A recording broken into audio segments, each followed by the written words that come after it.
welcome to the Borealis Experience. I'm your host, Aurora, and I'm very excited to have Adrian Moy with me today, a man that I met over Facebook, and we started chatting, and we had an intro conversation the other day, and I just had this awesome feeling that he could bring lots of value to our audience here today. He is a spiritual guide. He's a healer. He's a person that when you talk to him and he looks into your eyes, he looks into your soul and cracks open your heart. And you know that there's no mask wearing needed. You can be yourself and you can, communicate what's going on in you, and he will help you on your path to feel more like yourself and to feel more empowered and maybe even to find your purpose here on planet Earth. Welcome, Adrian Moy. I'm so happy to connect with you here. And thank you so much for making the time. I'm very excited to talk about suppressed masculinity with you today and how we can help men to tap into a healthy masculinity again. Thank you for being here and for maybe give us a little introduction on how you came about your mission and your purpose, because sometimes I feel we have to find it. We don't know it right away when we're born. We kind of have to undig our purpose. Hello, Aurora, and thank you for having me here with you on your platform. I'm very honored. Hello, everyone listening. Thank you for taking the time to share in this energy code, this journey that we are all on together. It is very important for us. And yes, a little intro to how I found myself with this drive, this message to share with people. To be very quick, my life was like everyone else's. I grew up normal family. I saw throughout my history, I was very curious. I was very explorative. I loved discovering new. It was like some innate passion within me that always drove me. And so I was the kid in school and in family gathering, wanted to learn every nook and cranny about everything that I could. And so in that curiosity, I started noticing when people weren't as curious with me and didn't want to explore and discover all the nooks and the crannies and the depths of why people do what they do, why they respond the way they respond, why they act the way they act, and why they shape their lives the way they do. That reflection back to me gave me insight into what people were doing with their time, were paying attention to, and were focusing on.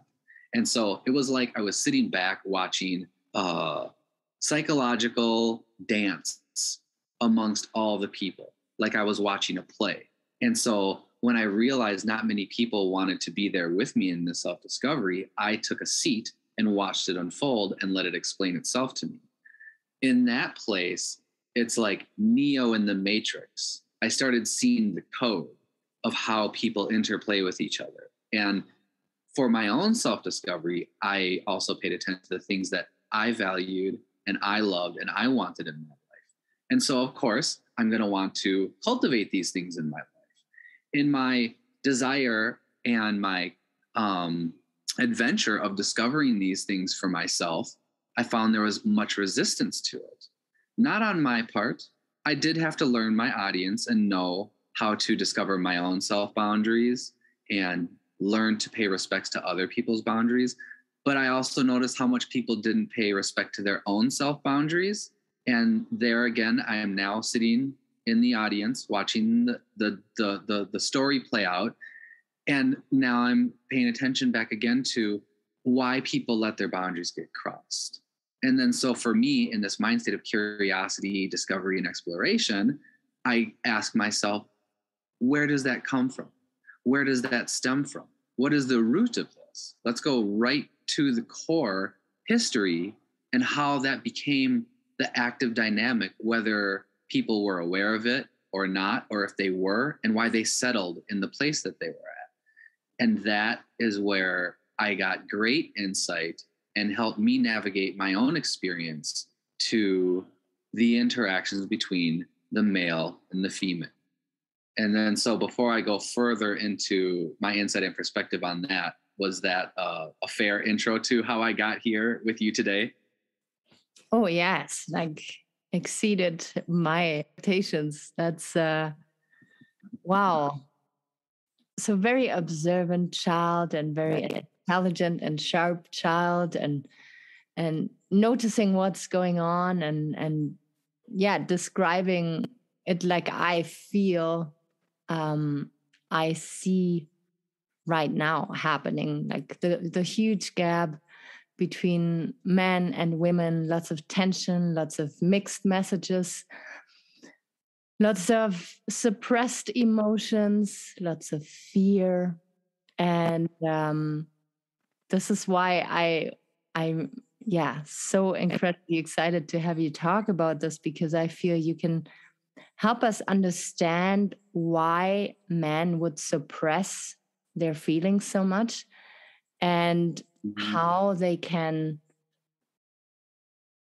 communicate more openly without fear of rejection, and how women can receive. I feel I want to hear from you, like both sides. How women, sometimes are a little bit too controlling, are too anxious, are too aggressive, sometimes passive aggressive, and how we can heal as the feminine part. Right. So our topic today is about, will you remind me the specific title or the overall broad one statement designation title for this talk? It would be suppressed masculinity and how we can heal as a group, how we can help men to express themselves again and to feel safe again, because I feel suppression happens when we don't feel safe. Thank you.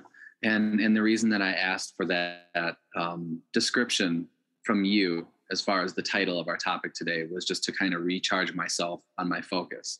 So may I begin? Yes, please. Thank you. We're discussing this from the standpoint of the men, but as you suggested, yes, it is very wise for us to bring up the points from both sides of this polarity.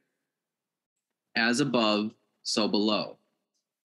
We live in a dualistic reality. Light and dark, hot and cold, they're all there in tandem with each other for a purpose. We have masculine, we have feminine. Now, when we first discussed this topic with each other in our introduction meeting, we talked about the importance of breaking down the gender association to the nature of our human state. So in society, men will be designated as tough and protector and warrior and thick-skinned, and their job is to protect the herd and be the provider. And then women in our society are commonly the nurturer, the gentle, the receptive. Those definitely are core resignations of both the masculine and the feminine, but is not to say those same qualities are not within both men and women equally. I am an extreme nurturer as a father. I'm very gentle. I am very loving. I am very even fragile at times. As a woman is a warrior. A woman is a protector. A woman is a provider. She will safeguard the home in her own feminine way. And the man can also nurture and love and cultivate as a creator the home and the environment and the relationship. And so it's good to just point out that our human state, our pure human state, is we are all of these things, each and every one of us, not to put a gender association on it. And that's one of the greatest predominant illusions that have been coming into our society from our history, that men will be considered weak or a weak link or pathetic, or they should be ashamed of themselves if they're having these feminine traits. You're going to cry, men don't cry. You're going to be vulnerable, men aren't vulnerable. Men have to be iron and solid. And so that just gets ingrained into the male psyche. And then again, the topic of how women get raised and how they're supposed to be. And that if a woman is tough and strong and independent and powerful, and by powerful, I mean like she is confident and she knows herself, they would call her tomboy, or even go as far as to say she's some type of a lesbian or something. It's like those have nothing to do with the gender identities. Those are the true power of the totality of all of our human state. So now going back to the men and the main point topic of our discussion today, the history of men, because of this illusionary ideology, this role that we have told ourselves we had to be, could have come from a primal state. You know, if men were the physically muscular, stronger species, they were the ones that were sent to go out into the wilderness and defend off the wild wolves, or, you know, something of that nature. But, you know, irrelevant of where it came from, you look at present day to now in average cultural society across the world. And this is not just my own experience. This has been in conversation with many people, and as well as all of the studies that I have done for all of my course training. Men don't show their vulnerable side. Men are not open with their emotions because they're just not raised that way. They're not raised that way by their fathers, and their fathers are not raised by their fathers. And so when you're in the family circle as you're growing up, you don't receive access to this side of your masculinity by your masculine role models. You don't get it from your uncle. You don't get it from your masculine male neighbor. You don't get it from random men when you're walking down the street or at the grocery store. You don't get it from your grandfather. You don't get it from your father. I do want to take a moment to pause and say, just to note, this may not be true for everyone. So for any listeners who are hearing this and say, well, I didn't grow up that way. I grew up with a very nurturing, loving, soft, gentle, vulnerable, open father. And I grew up with a mother who nurtured his greatness and beauty and did not see him as a sad, weak, emotional, feminine, not true, pure masculine. And those two together raised this child with true beauty, because that's available in this world. That has happened in this world. I did not come from that world. But now that I know these things, I am cultivating that within myself for me and my family. So I just wanted to note that any listener, I'm not going to blanket this statement and say everybody is subject to these things, but predominantly in the world that we live in, that is the commonality that we are addressing today, so we can usher in the new. And the new is actually not new. The new has already been. We've just fortified and rehearsed ourselves down a path that is no longer serving us, which is very clear. It is unhealthy, and we're trying to move through with this medicine. This medicine is the energy and the connection that you and I are sharing today, and this medicine we are granting to all of your listeners and everybody who goes further and beyond this. So back to the topic. Men are raised to be emotionally constipated. And I use that phrase because I saw it in some movie, but it just makes perfect sense. They're not taught to get in touch with their emotions. They're just not. They suppress them. And so they don't know what to do with their emotions. When boys grow up to be combative and competitive and see each other as competition. And that's where they get their validation from each other. If you win a trophy, then you're good. If you can wrestle, then you're good. If you can exhibit your strength with the way women get raised, they're close, they're expressive, they're intimate, they hug, they touch, they play with each other's hair, they paint their toenails. Men don't do that. Men don't get that affection and that nurturing and that intimacy from their male role models or from the other males around them. Women get that from other women all the time, and that's seen societally as perfectly fine.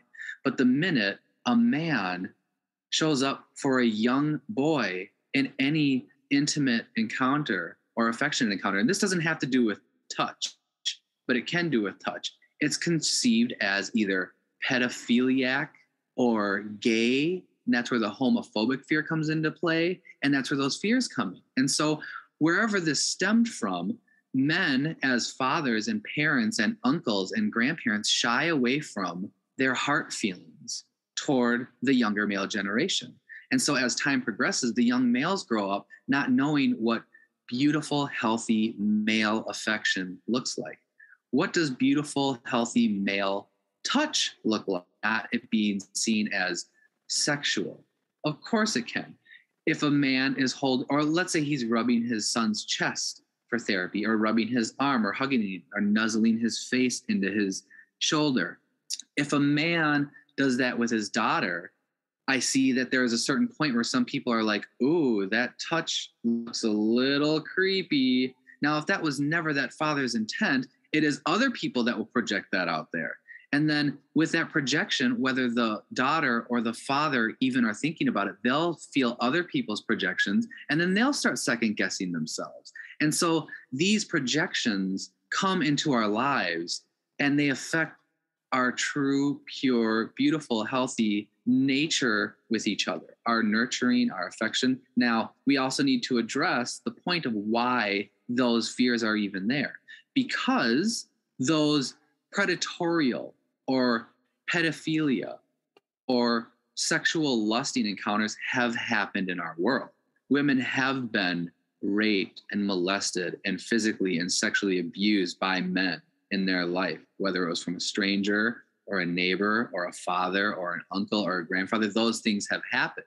I believe those things have happened because those have come from men who didn't even understand their own desires and had no idea what they were doing with their own lust or anything. Not to excuse them for what they did. There is no excuse, but I'm only acknowledging why it happened, because they came from a lineage of not knowing what to do with their passion, with their energy, with what drew them toward the energy of those women. Women, in my perspective, hold the power of love. Now, men do too, but it's on a different energetic level. There we tap into the masculine and the feminine. So a woman is the womb. She is the living embodiment of creation, of life. She has the generation of her body to produce life. Life is love. She is a conduit, a producer, a factory of the energy code of love. That's going to draw men to her. But men who do not know these things will get drawn to the feminine energy that they feel from the woman. And if they're not in tune with their own selves, they will express it in these other horrible manners. They will turn it into lust. They will turn that energetic resignation toward the feminine love energy from a very unhealthy, unaware, uneducated manner, because they know not what they do, because they were never raised to get in tune with, why is this energy that I'm feeling toward the woman? Why is this attraction that I'm feeling toward the woman? What is the beauty that I see with her? And then without that knowledge, they go unchecked, and then it turns into abuse. It turns into, I want a thing from you. And a lot of times in our world, we also have been in the practice of taking what we want instead of offering someone to receive what we're looking for. And this is a huge epidemic, greater than COVID. This has been our human history that has not been addressed. And so I'm very happy that we're addressing it to this day. So how do we help men find the way? How do we help men get in tune with what they're feeling? We're going to give them some soul pineapple juice, and that's going to help them unconstipate their emotions. They're going to learn to get in touch with their emotions. And in order to do that, you have to go into your past to find out how you were raised. What were you shown was acceptable, non-threatening, affectionate touch? I believe in one of your videos, you talked about boundaries and how a child is supposed to compromise themselves when the aunt wants to come and give, and then the family members say, no, Johnny, you have to let auntie give you a kiss because she's your aunt and she has that right. Well, we just taught Johnny to compromise. We just taught Johnny not to listen to what feels comfortable for him. And we do this to each other. And so men and the male species who are raised not to touch women, that it's bad, not to look at a woman's breasts or her figure or be curious about what her vagina looks like. It's taboo. You don't do that. That is sinful. So you repress men from even being curious about it to the point where they should be ashamed about it. Now they have no knowledge of this. What in turn that does to the woman is when the woman is being raised, she doesn't know how to empower herself to know what safe engagement is with men because she's been denied that interaction.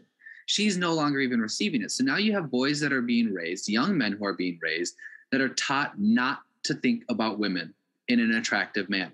You know, like I like to say, looking at her features and her face and her eyes and her hair and her whole everything, her movement and her representation. It's the same as looking at an eagle soaring through the sky or a tiger galloping through the jungle with grace and ease.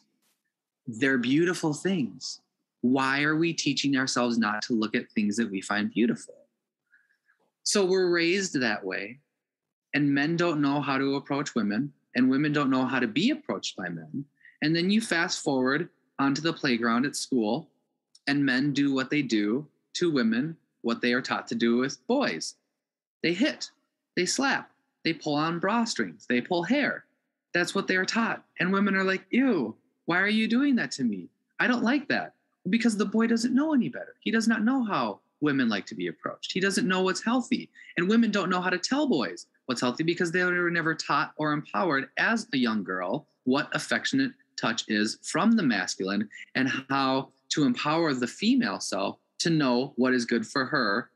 And how would she know? Because Uncle Johnny gets to give you a hug because he's Uncle Johnny. So he has that right. And now she's compromising herself. And if she's not receiving affectionate, consensual touch from her father or from her uncle or from her grandfather, she has no idea what that even feels like for herself. So how can she tell someone what she wants and what she feels good with when she doesn't even know herself?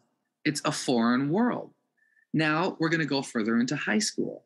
Now the hormones are kicking in. Now the chemistry is changing.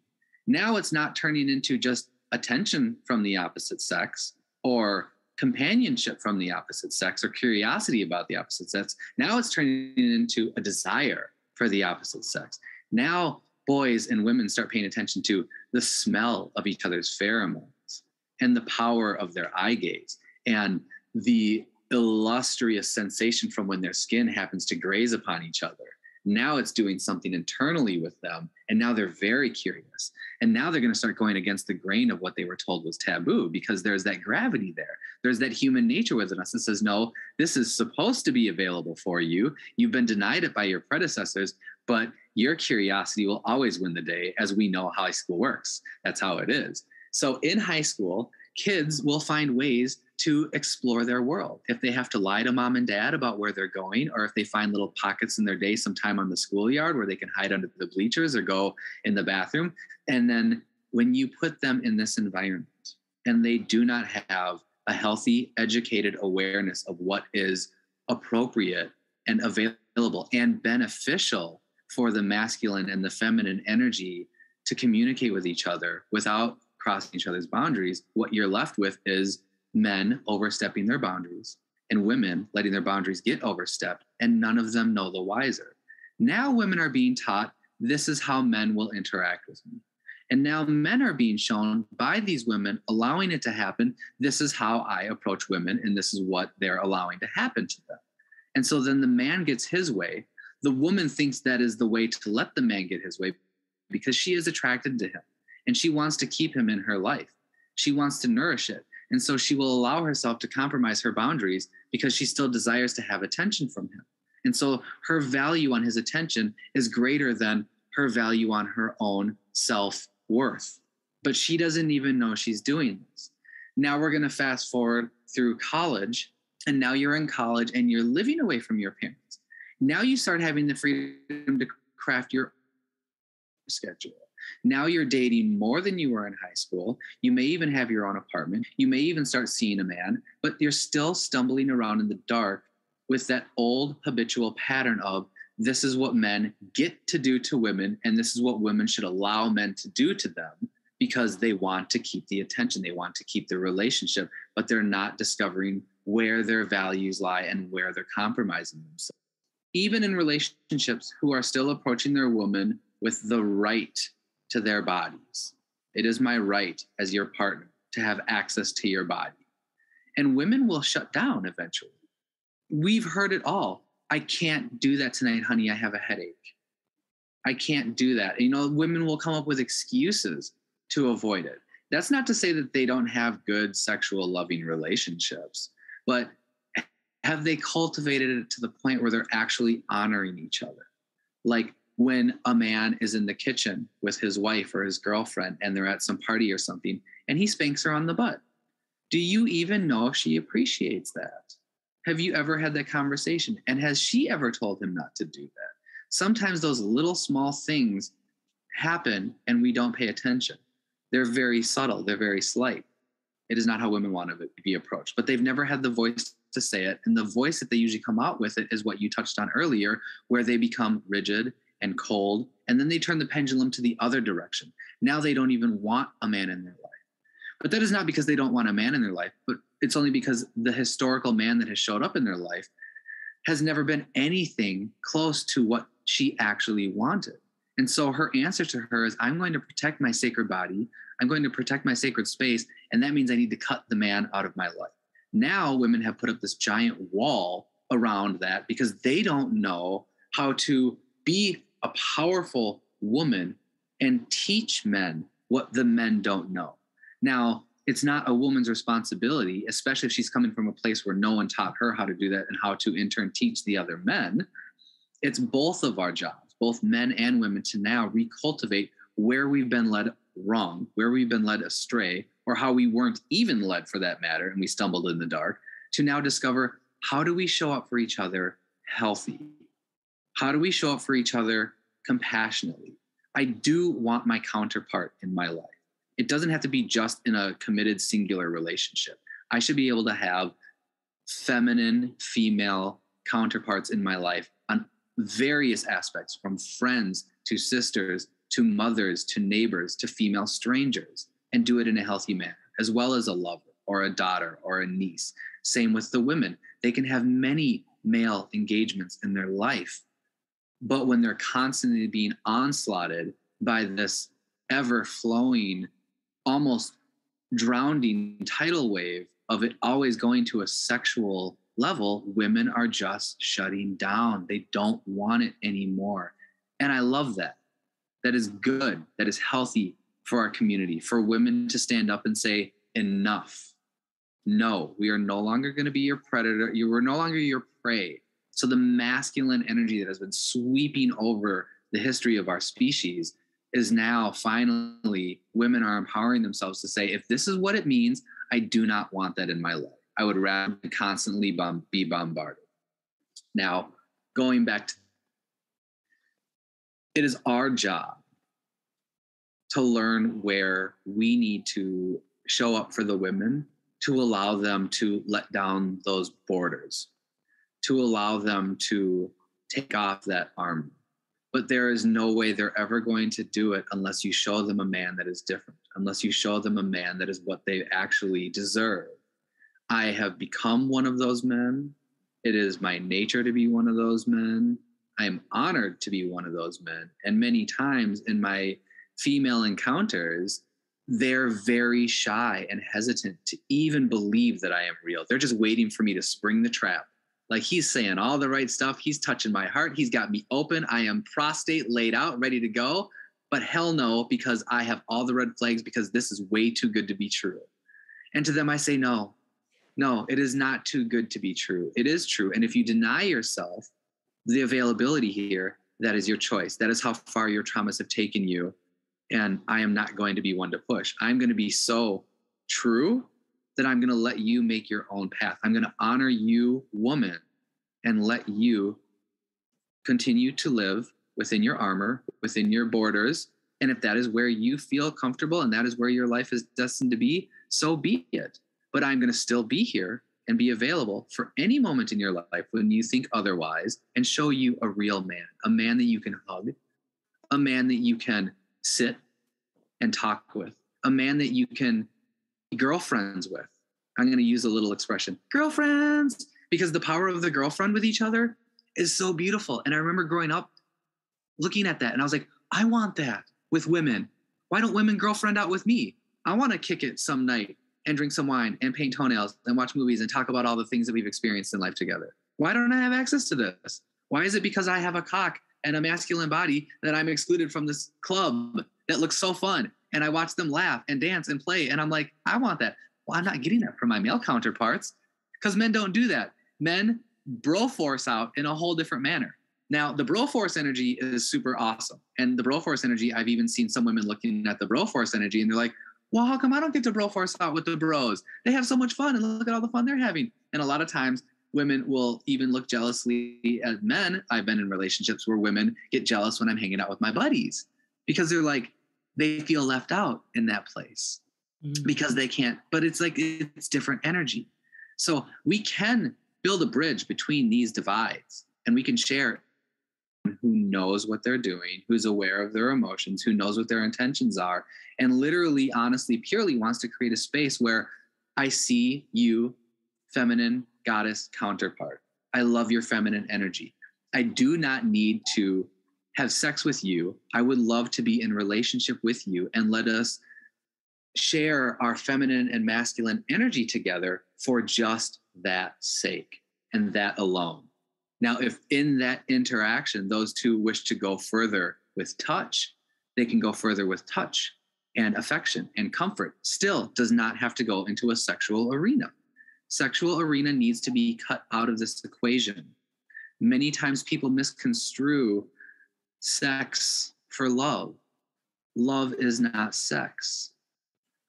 I would like to take a pause for a moment, because I want to dovetail that off into another discovery that I have learned about the difference between sex and love, and why love is misconstrued with sex. But before I do that, would you like to say anything about what I have said up until this point?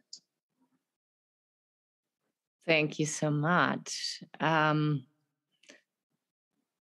must say, you are a pioneer. You are a pioneer, because when you just described how you would communicate with a woman and behave around a woman, I felt my red flags coming up. And not because I don't trust you, but because there's still parts in me that I need to heal. And it just made me aware that, yeah, you're doing the exact thing that all the women are dreaming of and wishing for. And then you are this energy, you are this man. And all of a sudden they feel triggered, they feel intimidated, Right. feel scared. But we need to keep doing this. We need to keep pushing for this, because this is the right path, and you will ignite and stimulate healing. And another thing I wanted to say is that we're soon going to run out of time, and I would love to take you into a second episode and talk there about love versus sex. Okay. But yeah, if you want to add to what I just said, please don't hold back, and then we will soon start wrapping up. Okay.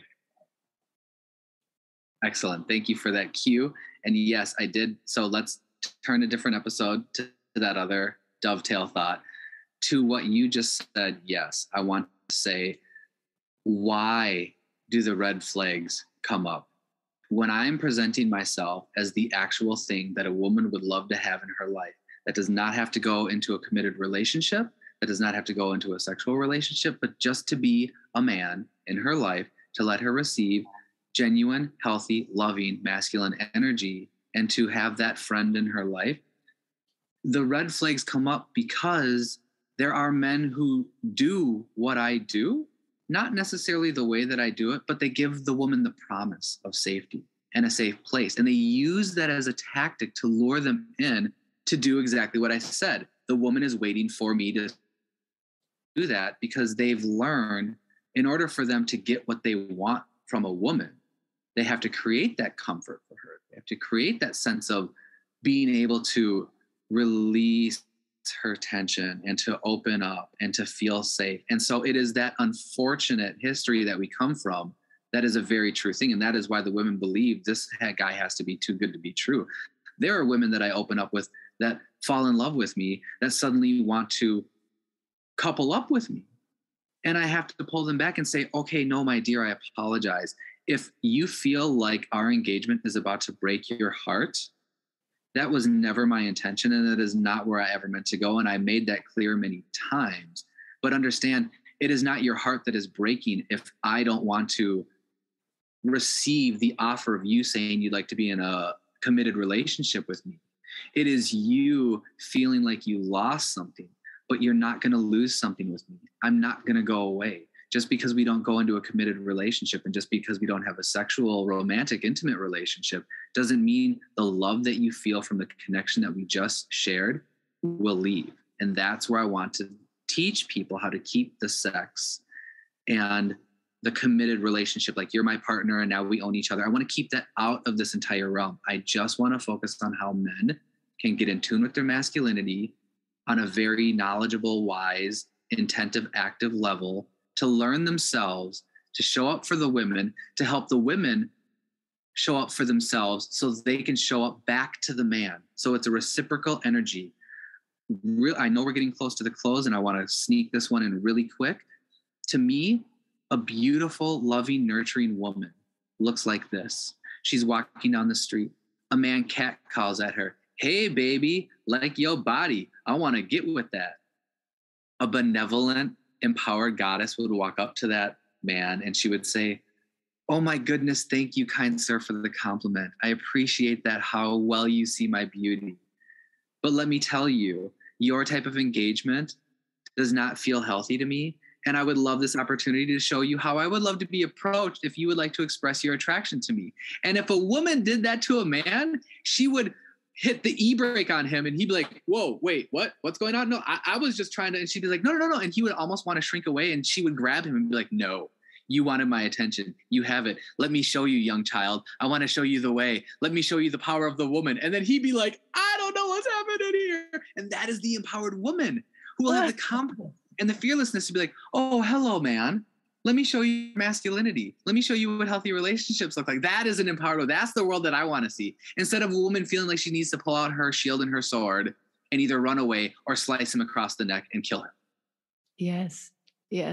Oh my God. Thanks for making me laugh so hard and for making it so, like easy to understand and to see what's going on in our society. We can finally put a finger on it and learn where we can heal, where we can change, adapt, understand more. And I just love how you put it into words. I love that we connected here, and I'm so grateful for this episode and very excited for the next one about love and sexuality.